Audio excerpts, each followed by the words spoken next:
take it to an auction and sell it. But guess what? Yep, as you saw, we got a crank, no start problem on our hands. So lucky for you guys, together we're going to go through the diagnostic procedure for this issue.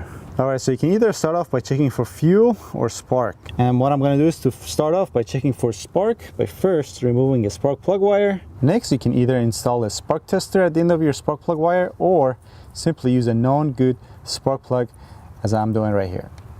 Next up, you grab your jumper cables and use one end to attach the base of your spark plug to a good ground, or preferably simply your battery ground.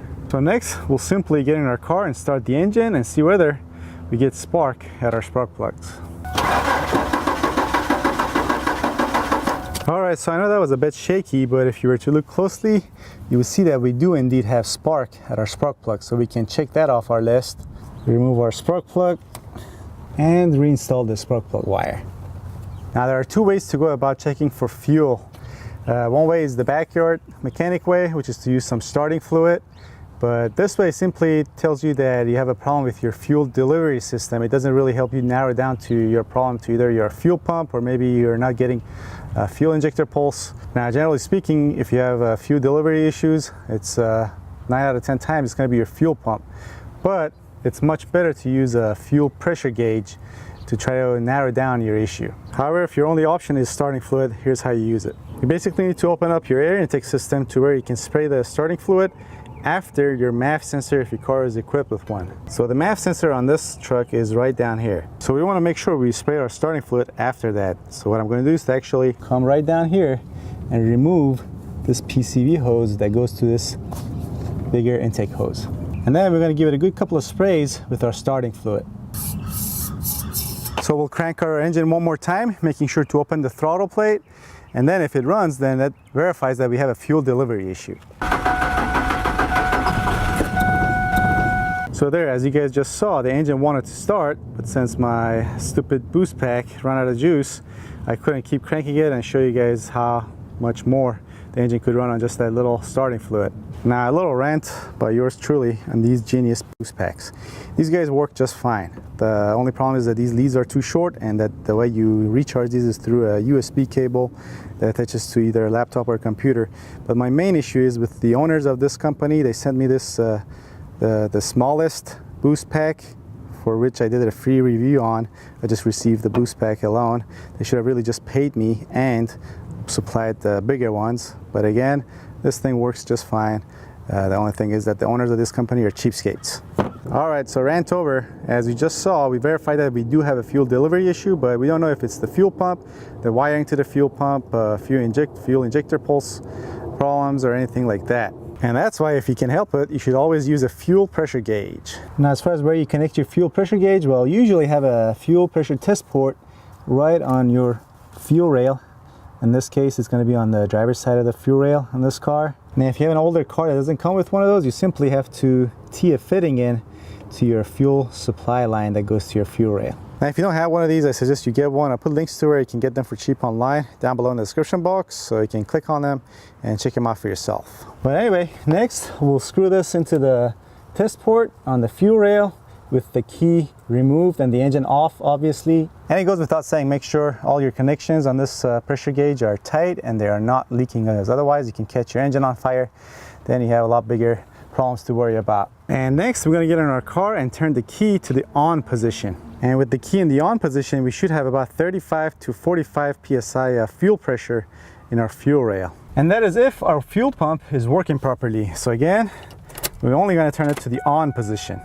So there you have it. As you can see, we got nothing. We have absolutely no pressure in our fuel rail. Now, this may not be the case, as in you may have some pressure in your fuel rail, but since this car has been sitting for a while and I've cranked it a bunch of times for this video and also before that, there's pretty much no pressure left in this fuel rail.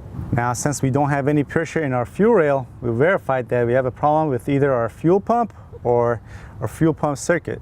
Now, however, if we did have fuel pressure in our fuel rail, then we could go towards an issue maybe with our fuel injectors or the controlling circuits of those fuel injectors. So next, we'll do what any self-respecting automotive technician would do in this situation. And kick the hell out of our fuel tank and maybe our fuel pump will start so I can take this to the auction and ship it off. All right, let's try this again. No, still nothing. God damn it. All right, but not so fast. Before we start removing our fuel tank and replacing our fuel pump, we need to make sure that our fuel pump relay and the fuse and as much of the fuel pump circuit is in good condition. And we can do most of that right here at the fuse block. All right, so first our fuel pump fuse, which is this guy right here. And here, as you can hopefully see, this fuse is in good shape. So we'll put that back in and then remove our fuel pump relay, which is this guy here. All right, so lucky for us, on the back of this relay, we have a little diagram. So up top, number 30, 87A, and 87, those 3 pins on this relay are considered our load side. So normally when this relay is open, current does not flow through this relay to our fuel pump. It goes from 30 to 87A, which is simply a resting pin. And then on the bottom, you can see pins number 85 and 86 with a little coil in between them, which is our switch side. It's either power switched or ground switched by our PCM. And then when it's commanded on, it pulls on the switch on our load side and pulls it from 87A to number 87, allowing for current to flow through 30 to 87 to our fuel pump. Also on the bottom, these pins are numbered, so you can find the corresponding slot for them on the fuse block as well. All right, with the engine off, we'll grab our test light and ground it at our battery ground terminal. And we'll check each terminal and see whether we have power at any of them. And we do have power at this one. And that's for pin number 30, which is on the load side of this relay. All right, now checking the control side, which are the pins number 85 and 86, might be a little bit tricky because they differ from vehicle to vehicle. Some cars are power switched, others are ground switched. Now on this car, I believe it's power switched, even though the electrical diagram, of which we'll get into in a little bit, suggests that it's ground switched. So basically with the key off, once again, you grab your test light, and currently I have it connected to the positive side, and you check the 2 remaining pins, and on a power switched relay, you should have ground on one of the pins, which is pin 85 on this car. So with the key off, we have ground at pin number 85. So that means if I put this test light on number 86, which is the last remaining pin, and then also switch it back to the negative side of the battery, and then when I go inside the car and turn the switch to the on position, you should have power at that pin, and that would basically mean that when we turn the key to the on or the start position, that closes that relay and allows current to flow to our fuel pump. That's of course if everything is working correctly. So here we go. So yeah, we got power at that pin. So that basically means up to the relay at least, our electrical circuit is in good shape. Now of course you have to test the relay itself. You can either swap it out with a known good one or test the relay. And if you don't know how to properly test the relay, I suggest you wait till the end of this video, because I have a video showing you exactly how you can do that, and I'll provide you a link at the end of this video. All right, speaking of wiring diagrams, let's quickly go over the wiring diagram for the fuel pump and the fuel pump relay for this car. All right, so on this diagram, this represents our battery junction box, and this smaller square inside here is our fuel pump relay, obviously.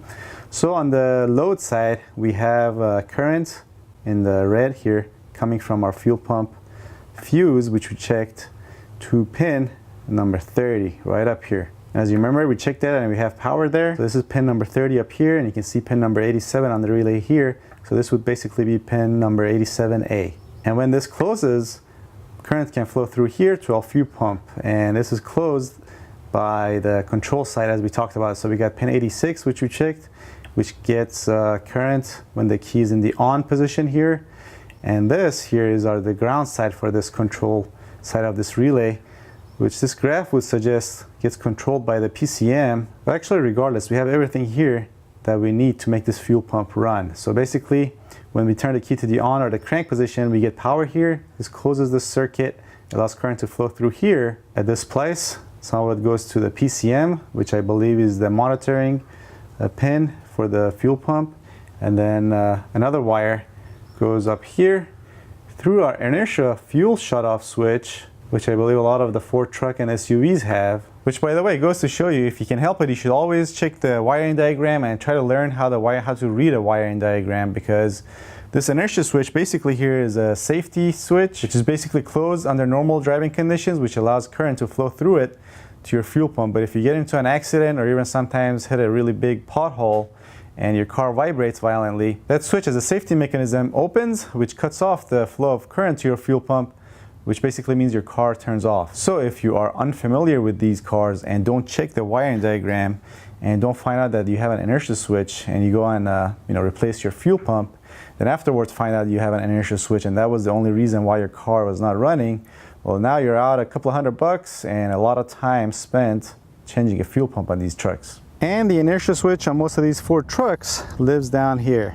You need to first remove this panel, then this guy right here. And then if you go down here, you can see it right here where my finger is. That switch is right here. If this switch or the red cap at the top of the switch is up, that means your circuit is open and something has set off your inertia switch and has opened the circuit. But if it's all the way down, that means the circuit is closed and current can flow through this. So with that said, gonna wrap this video up, but you wanna probably stay tuned for the fix video where we drop the fuel tank and replace the fuel pump and then verify our repair. But until then, make sure you give this video a thumbs up. And if you think golf is a sport, give it a thumbs down. And also check out these other related videos, of which I put links to on this side of the screen that you can click on. There will also be links down below in the description box as well. All right, thanks for watching. I'll see you guys next time.